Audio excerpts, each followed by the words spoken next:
Hey guys, this is a diamond ranked 2v2 team play. We've got a Malian ally, and we're playing against HRE and Abbasid. We're playing against Pat Del Muerte and Massive Slang, and our teammate is Charpe. So our spawn here off the go is pretty good. Gold line right next to the wood, which is always nice. Alright, let's get 2 front golds. He's Malian, so there's always a chance of going for trade boom in terms of what he's gonna do. And I think when we talked, we talked about that he possibly is gonna go for trade boom. Oh no, that we were gonna go for pressure, and then I was probably gonna go for trade boom behind it. I think that's what it was. A little bit of idle time on this villager. The Abbasid player's on our side. And he's collecting berries off the get-go. He's getting ready for his gold. So this is just kind of a standard age-up timing. And he's collecting wood a little bit already. And the HRE player's got 3 on gold. His prelate's headed over to gold. And then his village is over here on food. A little bit surprising that he would do that. The Malian build, typical pit mine. Definitely interesting. Always curious to see the Malian build order because whenever I play, just against AIs, just trying to get the masters and stuff with them, I always feel like I feel like I really slow in my age up time. It goes with 4 houses. Okay, so that's probably a bit. So when I do Malians, I usually drop like as many houses. I try to fill the whole thing up with houses in a mine. It looks like a little bit smarter play, just 4 houses. Interesting. Let's look at the current resources. Yeah, 4 houses is more than enough. You could probably actually stop at like 3. His gold rate is more than enough right now. We've got our 9 on food, 2 on gold. So we're gonna start putting villagers onto wood here probably shortly. And looks like age up wise,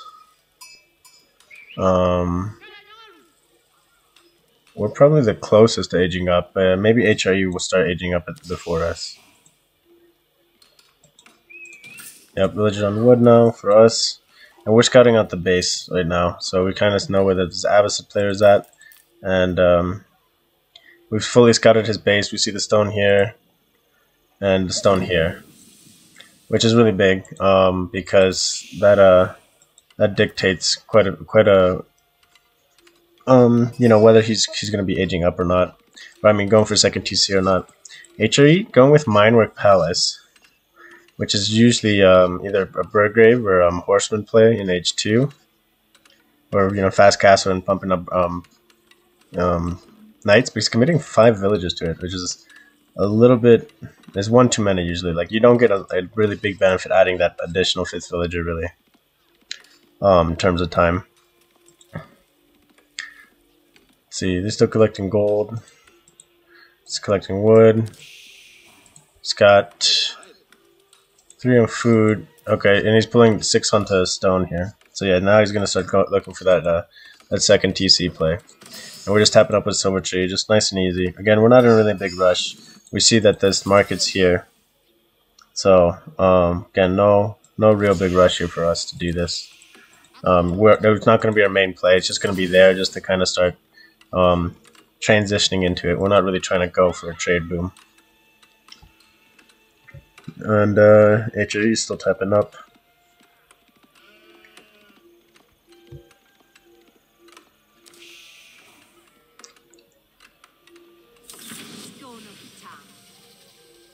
Cool. Here's his Fudoi's first.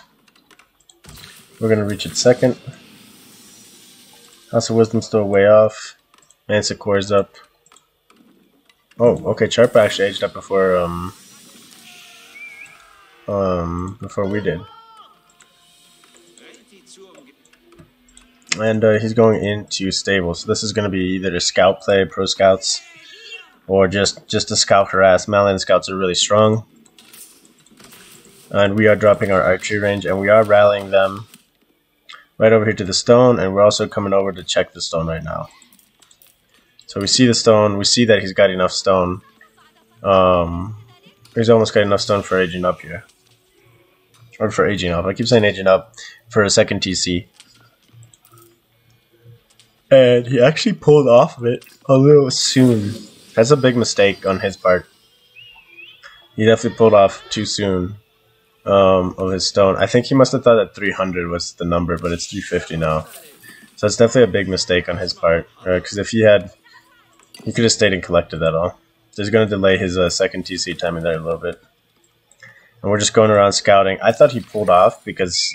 Usually people pull off because they have enough for the TC. So we're just trying to come around and see what's happening. He does a nice little wall here to cut off this back route. Nice little play on his part for sure. HRE scouting. Malin sending his 2 scouts forward. This is a pro scout play for sure, it looks like to me. Drop another house. Yeah, we're just kind of harassing this line. We see that he's tons of villagers on wood. So again, we're kind of worried about the second TC play. Our first set of Mangadar coming up. And we're just looking where we can deny this TC. I just figured it might be over here on this berries. But we don't see anything. We do see this gold up here. So we'll probably harass this. Second pair of scouts are out. Silver Tree is trading right here to this. Only 26 gold per trip, but they're quick trips. So that's the plus side. They're really quick trips, and the return on investment starts coming back a little bit sooner. HRE is still just booming up. He got a little bit harassed. He pulled back some units, and the Malian player is now getting raided by some horsemen. And he's dropped barracks as a response. It's a good move, good idea. Behind this, the Avacid player had to drop his town center basically right where his other one is. We've got vision, and we're not going to let him just out of the map like that. So again, this is kind of what you want to achieve with these Mangadai, is you're forcing a second TC drop right on his base here. Again, it's not denying it directly, but it is denying easy resources. And it's making him have to push out from here. I mean, he still has 2 TC, he still has a really good eco booming because of this, but yeah, it's gonna definitely affects him a bit. Versus having to, if he drops it here, now he doesn't have to switch into farm transition. So it's not a big commitment in terms of resources by us. I mean, it is, but it's not. Versus giving, you know, this amount of food, especially Avacid berries, denying this amount of food for the 1,000 resources it cost us. For each one is what, 250, but it's Avacid berries, so 350. 350 times, what is it, 2, 4, 6, 12, so it's like, I don't know, almost like 5,000 resources, at least 4,000 resources there. So 1,000 resources to deny 4,000 food, and he's going to have to get food by collecting wood. So I think it's definitely a worthwhile play to do, if you can pull it off properly. And we, you know, take the time. We know we can't hit the Avacid player, so we're going to hit the HRE player where we can. And this little bit of harass is good. And then over here, he's got 9 villagers. We didn't see this until a little bit late. And you can see that's why a little bit of late reaction there.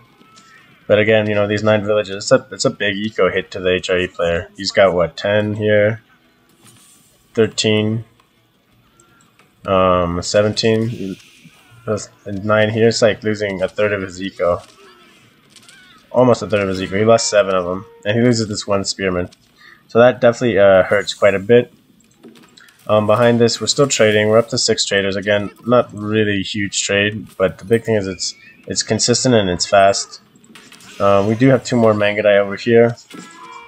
We have pulled back this this army, this HRE army.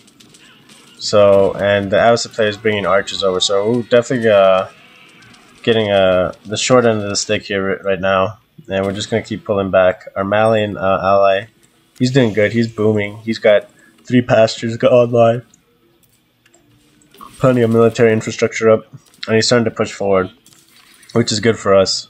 And we were just coming around the side here, We probably could have caught this wall drop, but if he had, we would have been in a kind of a weird spot. It's going to drop a ton on this line. We're bringing the other Mangudai over, and we're just doubling back. We're able to kind of give the slip to these archers because of these stealth forests, which is nice. And what we're doing is coming back to check if he went back under the deer, which was definitely a possibility of play, so we wanted to double check that. It would be nice if this army was kind of pressuring up of our ally, but again, no real rush here either. We're still trading. We're up to 9 traders. Still kind of the same small route. TC's going up. Resources-wise, and we're dropping horsemen. We want to be able to fight these archers that are coming out and these horsemen that are out, and we want to be able to start burning stuff down too. And we're in a pretty strong position here because of all the villager kills we got on HRE. And then we're gonna get a whole bunch more right here. And he's also a little bit short of his stone count that he wanted for I'm sure a second TC. Losing a couple more vills, definitely painful. And we just stay within range because a lot of people get kind of greedy. Yeah, well, he's kind of missed Micros. His villagers here, his army, his attention with his army over here with the Malian player gets kind of pulled. And so he has to kind of deal with that.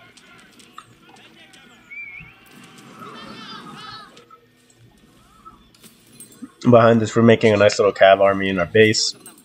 We're just kind of prepping to push. And we've got our ability still active, I believe. Yeah, we're saving our attack speed arrow. Our allies got a lot of archers here, so it could be really useful here. Again, focusing down, burning down this infrastructure. Again, not a bad move at all. Could definitely come in handy. He's not perhaps wood starved, but he definitely doesn't have enough for another stable right now. So it definitely it's felt when a military production this early building is lost.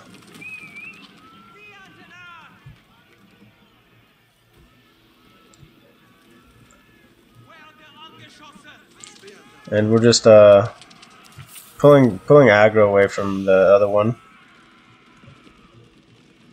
from this army, from this Malin army, and he was kind of falling back. He was wanting to castle up, and I'm ready for castle as well. And our allies and our enemies are still pretty far. Behind this, we do have a nice little cav army that's going to start raiding. It's pushed forward. We're aging up with the curl tie. We want to be able to park that in front of his base and push forward. And another TC is getting dropped. So I'd say super greedy by the Avocet player dropping a 3rd TC. I don't know if that's really was the right play. I think the 2 TC put him in a good spot in terms of eco. We're still going up with traders, but at this point my traders have paid for themselves and then some.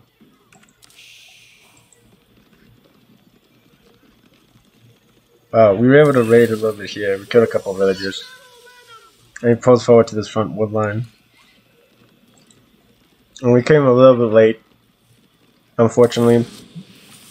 But we do notice that he's dropped another TC. And the Acid player is really shielding here for the HRE player, who's quite behind because of the villager raids. This would be, again, another really big raid we could hit back here. We do have to fall back. We drop our attack speed arrow so we don't get caught out by these horsemen.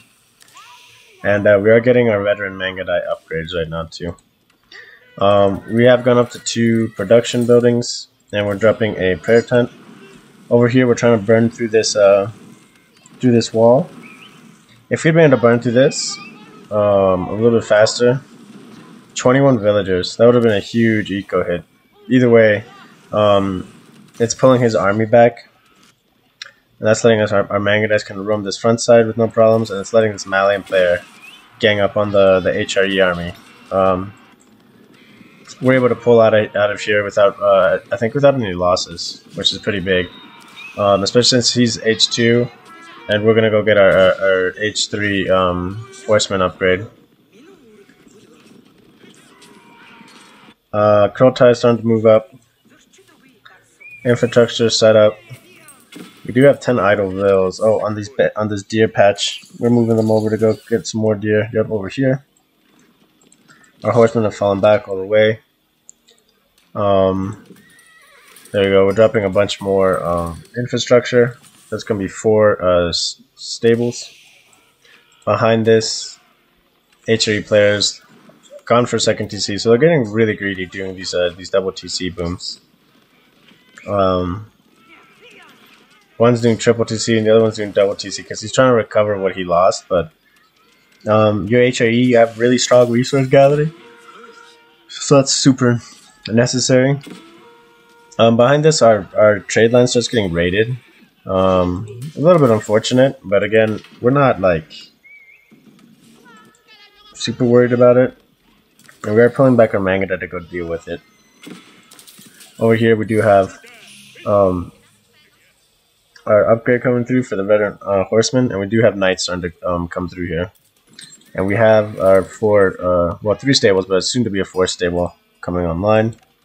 And relics starting to get stored. And we're still losing a bunch of traders. But in that time there, you see these horsemen take quite a bit of time to chew up these traders. We do have one Mangadai here who gets chewed up, so it's kind of a bad move leaving him out there. And our ally is sending over a bunch of sofas, much appreciated, because they're going to show up before our Mangadai show up. And yeah, Avisa players trying to screening the HRE players' army. And oh, he's done a good job. He's picked up this wall that was getting thrown up.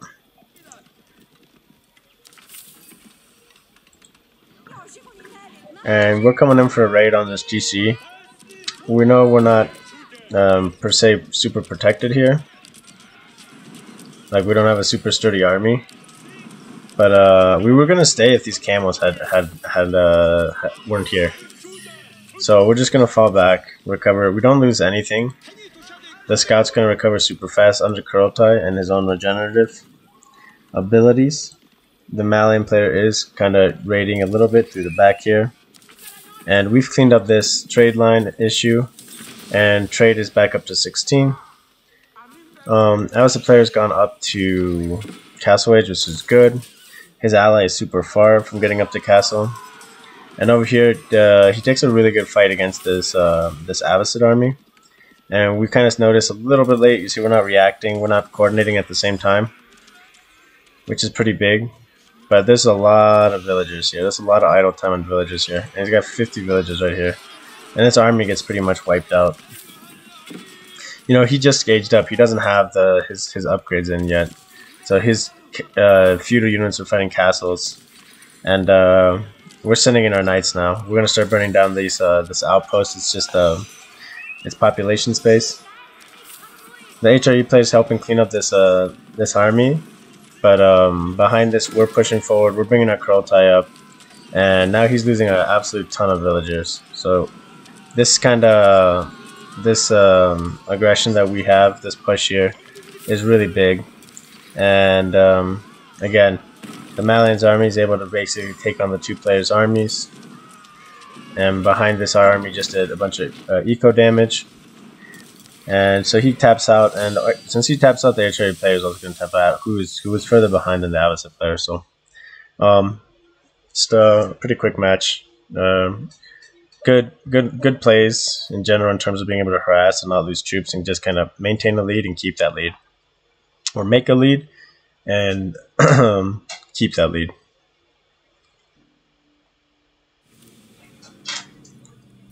And then this is another one. Pretty quick match. This match, actually, I ranked up to Conqueror on teams. We're playing against an English, Saber, who's playing Mongols, and a Delhi Sultanate player. And we have Confused Q-Cum, who's playing Russ, Roos, and Seronia, who's playing Roos. So this is Nagari, so there's the big lake in the middle. And I was contemplating doing the Horseman Drush to help them win water, but I can't remember if I do or not, because I know since they're both playing Bruce, that they're definitely gonna go for water here, 100%. All right, I'm sorry. I'll be right back. My dog wants to go outside. He's bugging me. I'll be right back.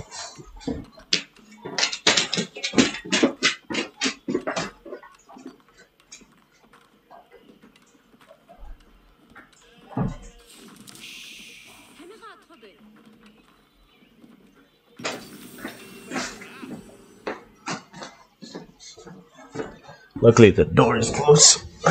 Okay, so yeah, we're just going for age up. Probably gonna go for trade boom and go for aggression after we age up. Our allies are gonna kind of try to win the water here. Yeah, blue and yellow both going for water. The English player is also going for water over here, and the Delhi player is going for water, and the pink Mongolian player is not going for water. Okay. They got plenty of hunt on this map too, so they're happy as Roos players. Especially in team games. Hunt, when Rooses are being played, it almost always gets kind of like forgotten about. Sheep wise, we're getting a really good pickup here. We've got 6 sheep. And we have a nice spawn. Uvu's nice and protected. You know, front gold, but big thing is, especially in this team game where we're going to be able to, you know, where a lot of the early aggression comes with the double production units, and securing that double production is really nice. And gold, since we're going to be trading, you know, isn't a huge factor.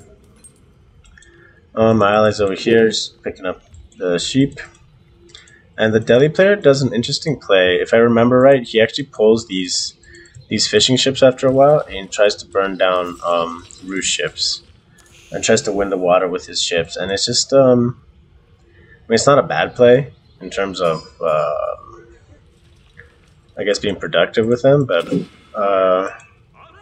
it's such a big lake. Like, the time to come over, cross all the way over, and the real damage you're doing isn't really enough. Like, you're not slowing down the age up time.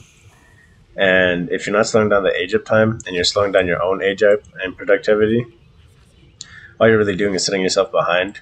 Like if you, in a smaller map with a small pond, if like your dock is like right here or like right here, even like a dock right here, and you're able to come across and start burning down immediately, it's definitely better. But yeah, when it's this big, it's not a good move. So yeah, he's pulling these 4 ships to start burning them down, but it's just the Roos is already going to be, you know, probably looking to age up here soon. Let's look at current resources. Yeah, both Roos have enough gold. They're just trying to get more food. So, you know, actually maybe it's not a bad play because if he's denying food here, but both of them probably have villagers on food. Yeah, he's got 6 on food. He's got way more on food. He's got 8 on food. So they're not going to be denied their age up. And when you're not denied your age up, you just, you can still get aggressive here. You get up to, you're not denied your age up, you can go to age 2 and you can just produce more. Behind this, let's see. Silvertree's coming up. And we're just finishing scouting. If we see the select player only, we've scouted basically our whole side. We still have this top corner to check out. And now I'm scouting up along the rest of this lake, and we're gonna find the dock that was the present. Yep, and we see the dock. Behind this, both my allies are typing up Kremlin here, so double Kremlin. A little bit surprising, but I can see how it can be a little bit meta because you're trying to produce units to protect your docks. This Delhi player and the Mongol player have an interesting timing push, I guess, going. They're sending his spearmen over. Again, it's super late, I think, to be able to really be effective. The big thing is now that these guys are going to be looking to age up, they're just going to convert these fishing ships. Roost player's pulling a couple of ships over to gather. A little bit of a misplay here by our blue ally not garrisoning the ship. He should just garrison those and not worry about it.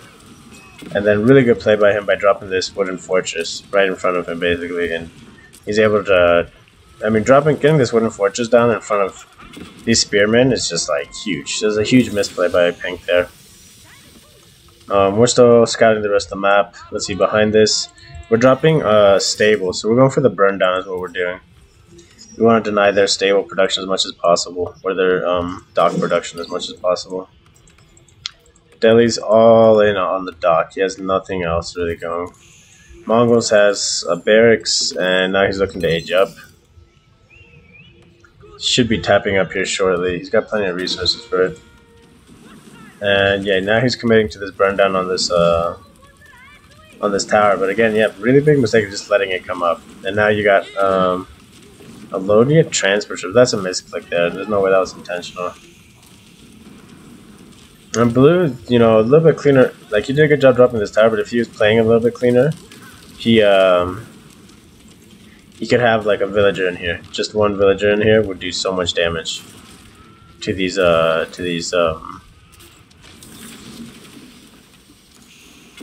spearmen. Okay, 5 villagers garrison. Now it's gonna start cranking out some serious damage. One dock does get burned down.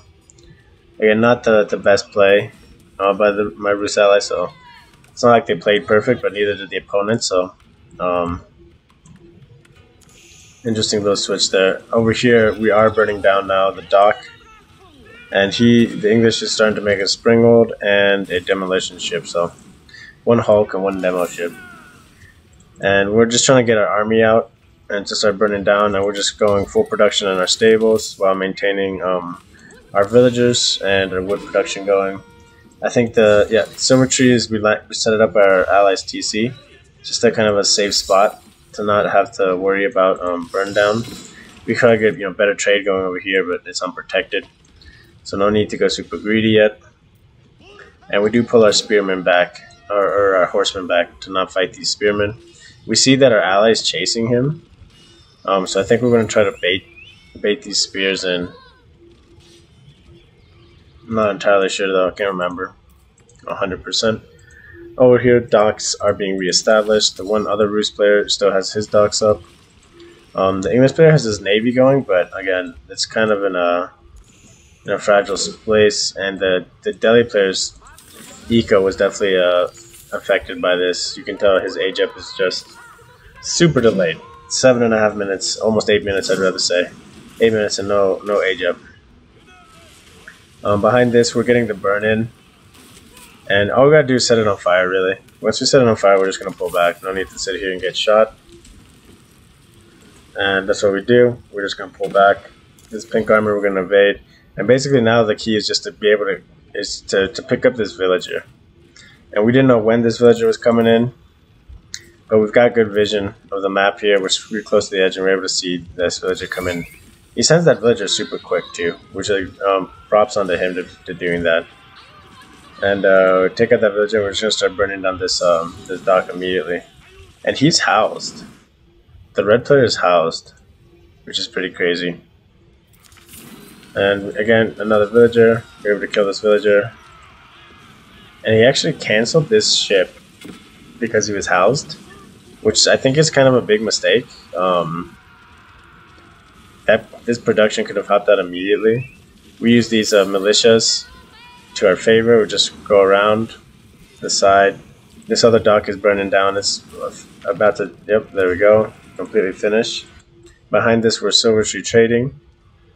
We're good trade, 143 per. But we just got one stable that's been constantly producing, and we burned down both of these. So now his eco is just in a really tough spot. Behind this, our Khan was kind of harassing the Delhi player as well, who is still not age 2. He's tapping up now though. And now we're just going to take our army, we're going to rotate across. We see that, our allies got the scout over here. We see exposed houses, easy to burn down, which, if he's got a bunch of houses here, especially this early stage of the game, these are pretty important in terms of getting housed. So we're going to try to focus burning those down. And I think from here, yeah, we stop making troops. We actually get survival techniques. So we must have villages on deer somewhere. Yep, villages are on deer over here. Nice little tower for the villagers as well as the traders. We have just one upgrade for the horses, and we're gonna start burning down the houses here for the red player. If we go to the red players, okay, so he's gonna have to lose a lot of houses for this to actually affect him. Then the sun, you'd have to lose both of these, which is actually probably possible. And he sent villagers over, one villager over to get his eco back online. Unfortunately, we didn't run a route there to catch that. But not end of the world. And we are going to get burned down and all this, so we are actually able to house him, which I didn't realize happened. I wasn't sure if he was housed or not, but it was a nice little play there. Behind this, he's dropping another house, trying to get himself back into production here. We're sitting pretty where we're at. We're just building more guys. We are starting to rally some horsemen here. We got plenty of food, and we got plenty of villages on gold. We got traders going full production, so we're just getting ready for our castaways drop here. And we're just burning down resources with our horsemen, harassing where we can. Behind this, our allies are doing a good job. They were able to take water, basically. The English players, water eco is getting back online, and they did a good job doing a lot of damage here, harassing, but they are pushed back eventually by these Mongol ships. Speaking of the Mongol player, he's focused on Navy right now. He's 100% focused on Navy, I'd say. Behind this, we're just trying to raid, find where we can. We knew this gold was exposed in the back. That's definitely kind of where we wanted to raid. Next was hitting the Delhi player, where our allies are still kind of taking this water fight. These villagers still on food. Krotai's still tapping up. We pulled the gold villagers and we're pulling the girl over here. I think after these finish, they're going to go on food. Yeah, so all these villagers are going to go into food once this is tapped up. We are able to kill a ton of villagers here on gold, which is a pretty big deal. Considering he's a little bit behind on his gold count. He garrisons these villas real quick. We knew we'd only get a couple villager kills maybe. I didn't think it was worth it, so we just get the burn down on the house, which I felt like was a little bit more productive with our time. Let's see, in terms of burning down for houses, he's got quite a bit of pop space, so but we see him come down immediately for wood, so we just pull our horsemen over, and now we get a good raid in, and this raid is going to do a lot more damage and for free in terms of us taking damage. And we're getting our veteran horsemen and our veteran Mangudai upgrades almost immediately. Getting one range out, and we're going up to 3 ranges, and we got 3 stables. So we're gonna start building another army here, get our Krotai set up. Our allies are doing good stuff, dropping a wall, kind of slowing down the gameplay on that side. They also dropped a wall on this eastern side, which is a good move. Actually, if I had noticed a little bit earlier that he dropped this wall, I probably would have pulled this silver tree a little bit further. We see him pull all of these villagers over to the other side, and these are just exposed kills. They're just free kills, basically. And he's just, instead of dropping towers or playing slow progressive over here, he just runs. The Mongol players notice that this has been shut down. Their navies are getting pushed back over here, and it was just a good pressure. Good damage to where we could pick off here and there. Little slowdowns in their eco, and that some of them were self-inflicted and some of them that we did, and it led to some wins, and that win actually put us into Conquer for team game. So happy that we're there, and yeah, thanks guys for watching. Sorry about the little bit of a hiatus.